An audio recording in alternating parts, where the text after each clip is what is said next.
So this is a German citizenship FAQ. Are you thinking about becoming a German citizen? But what document do you actually need? In this video, I'm breaking down the 8 most asked and most misunderstood questions about Germany's new naturalization process in 2025. Hi, this is Cloris. How are you doing? In my previous video, I shared my German citizenship journey. If you are interested, you can check it out later here with the link. So without further ado, let's start the FAQ.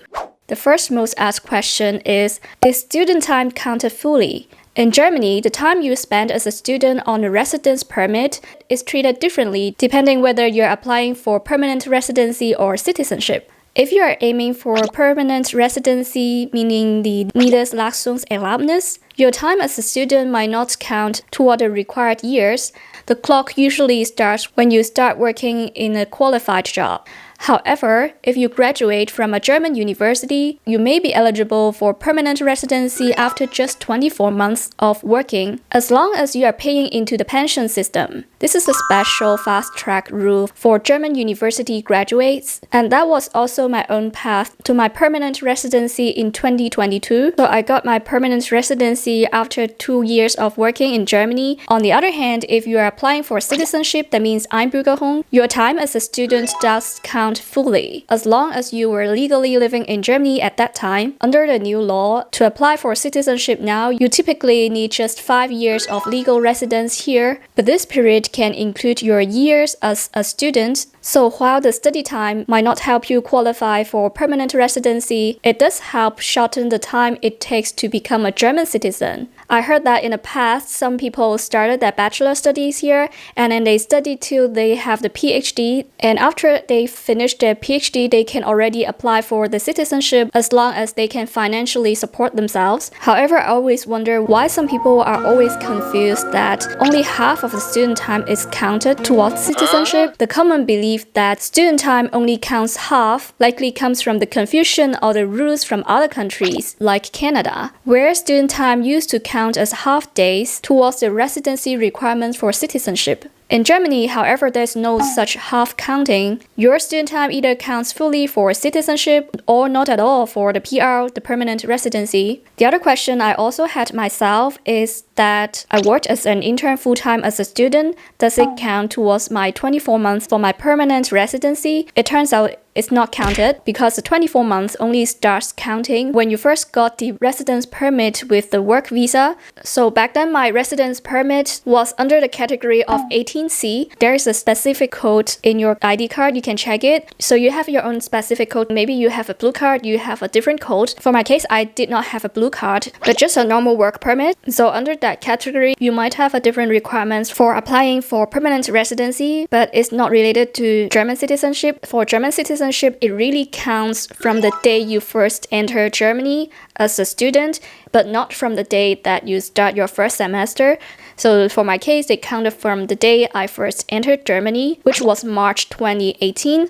And I started my semester in April 2018, so it counts from March 2018, even though like 1 or half month doesn't really matter. So question number 2, who can translate your birth certificate or marriage certificate? If you need to translate official document in Germany, such as birth certificates, marriage papers, or some academic diplomas, you must use a sworn translator. Sworn translators are officially authorized to offer certified translations that are acceptable by courts, government offices, and other institutions. Always make sure that the translator is marked as beeindigt or vereindigt, which means that they are officially sworn and authorized to provide certified translations. This is particularly important when your translation will be submitted to court, government offices, university, or immigration authority. Using a sworn translator ensures that your document will be accepted without issues. To find a sworn translator in Germany, the best place to start is the official website.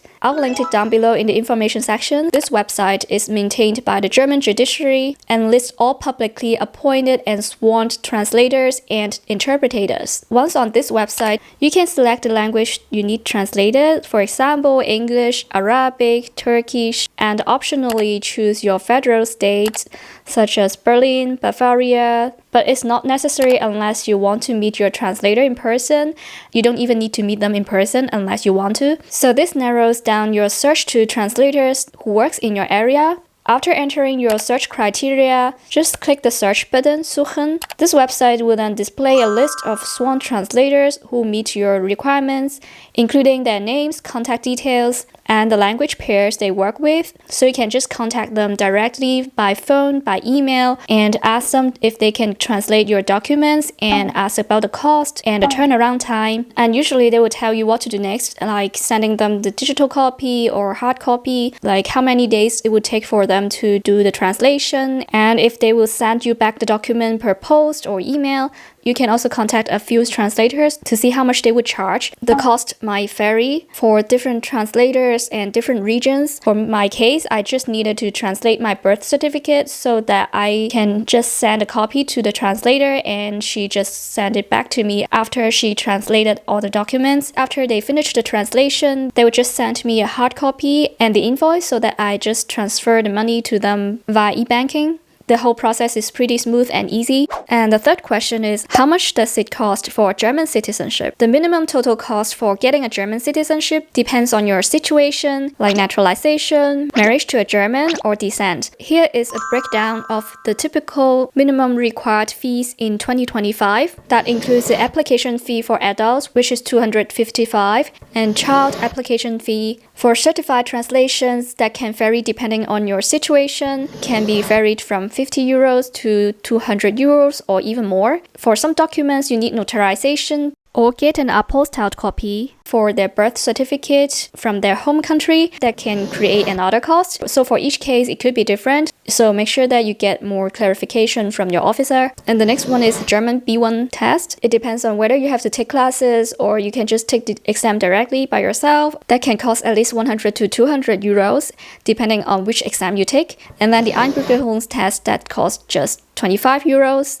And then the fee for applying for your new passport and new ID, so that can cost 60 to 70 euros. At the end, the estimated cost could be around 350 to 500. And comparing to other countries, I think the cost is not that high. And question number 4 is how to prove my German language skills. For applying for German citizenship, the B1 language certificate you provide must be officially recognized by the German authorities. The most commonly accepted certificates are from well-known institutions such as Goethe Institute, TELC GmbH, or other authorized organizations. For some people who study at the German universities, they might have taken the German courses from their university. Then you can also ask your officer if that exam result can be accepted as a proof as well. So you don't have to take another German exam, but for that case, there's no guarantee, so it's better to just ask them. The Goethe Certifikat B1 is one of the most widely recognized certificates.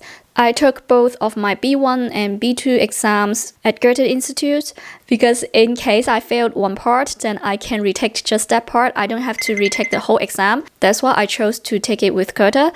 But it's slightly more expensive than other exams. But I saved money by not taking the courses. I just did self-study. And this certificate is issued by the Goethe Institute and evaluate your skills in reading, listening, writing, and speaking. The TELC Deutsch B1 certificate offered by TELC GmbH focuses on everyday communication skills. It is also accepted across Germany. It is important that the certificate explicitly shows B1 level according to a common European framework of references for languages, CEFR, and that comes from a recognized institution or authorized testing center. One fun fact is that I took my Goethe certificate exam actually at the Volkshochschule, so you don't necessarily have to take it at the institution that offered that exam because there are other testing centers, so you can check them out and find out the best time slot for your own schedule. Besides the well-known Goethe Institute or TELC, there are also other options such as the Volkshochschule. For example, the Volkshochschule is also a very popular option for getting German courses. You can get it at an affordable price.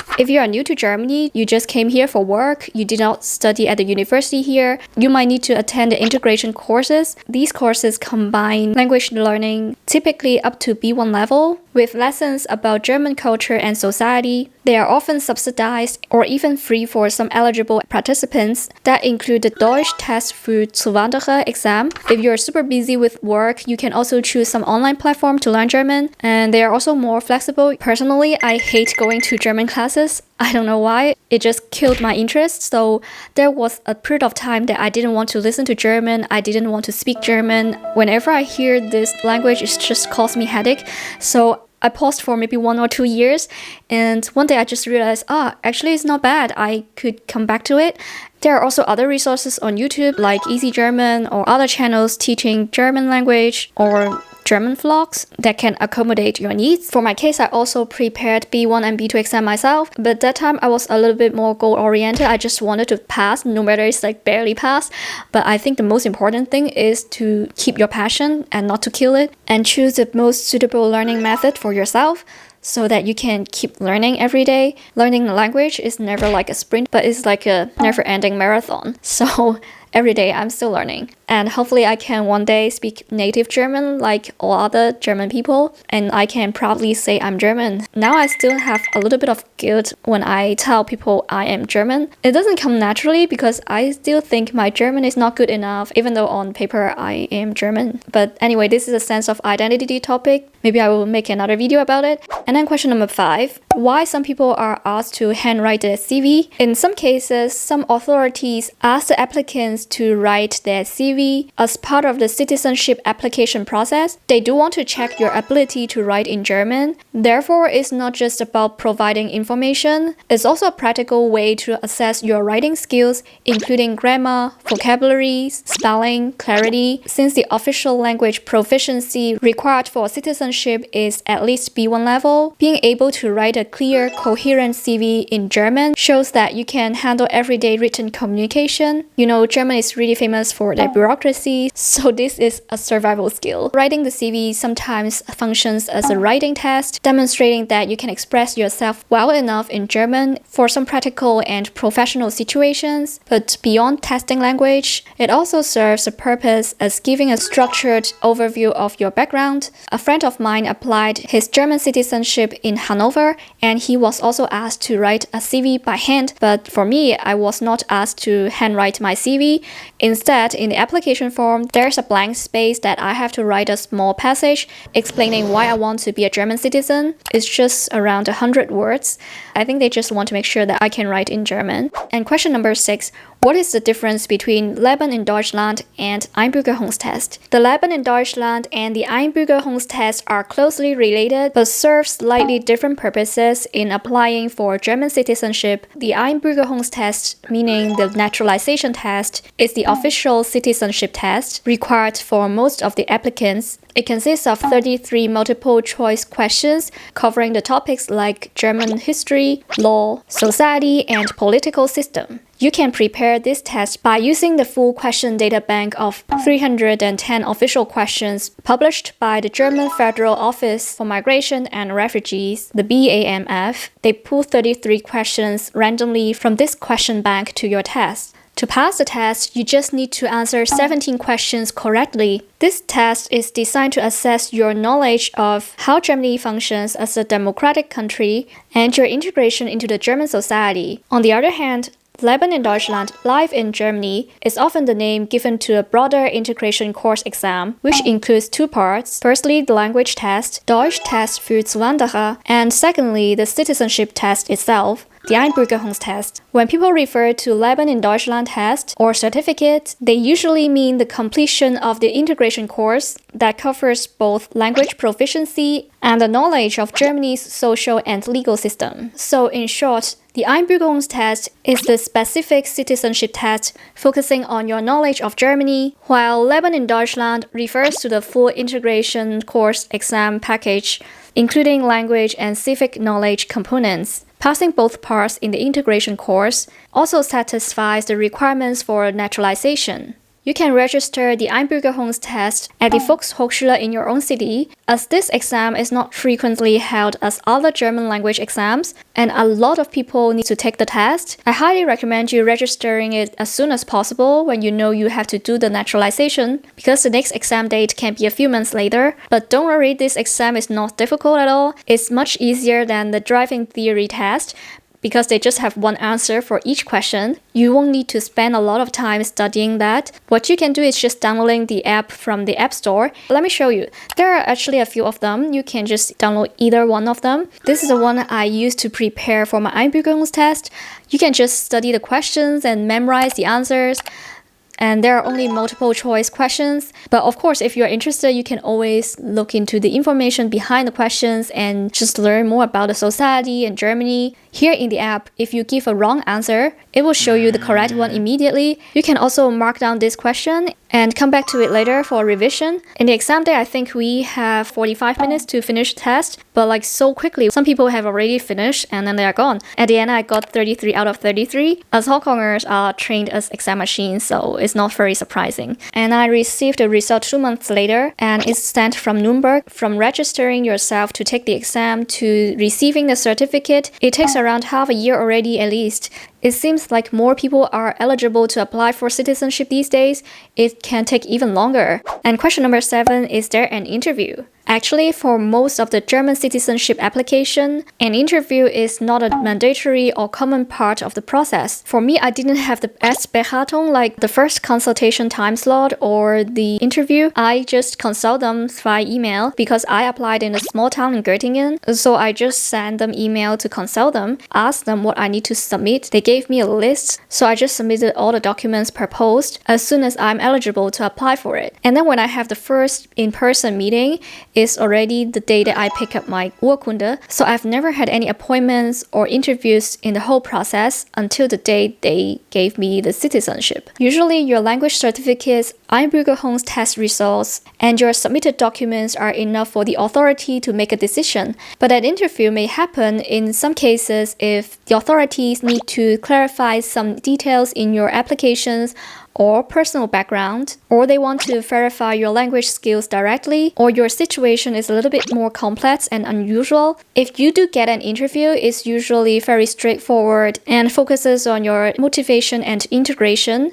Some typical questions might be, why do you want to become a German citizen? How did you learn German? Or what do you like about living in Germany? It's not like a strict exam. The tone is usually friendly and conversational. I heard one case that the officer just asked the applicants to check if he knew who the Chancellor of Germany is. And it's very straightforward. It's not difficult at all. If you're living in Germany, you're supposed to know this, right? And last but not least, question number 8. Does hiring a lawyer help? So just a disclaimer, I didn't hire a lawyer throughout the process, so I cannot give you a specific answer, but hiring a lawyer might help in other more complex cases, but it usually doesn't make things faster. You know, German bureaucracy is hard to speed up. If your case is simple and you meet all the requirements, a lawyer also won't be able to help you skip all the legal waiting time. However, a lawyer might be helpful when your case is delayed, complicated, or the immigration office made a mistake. If you have a good lawyer, they can help you make sure that all the documents are correct and communicate with the authorities on your behalf. So while a lawyer won't usually speed things up, they might be able to help in some tricky situations.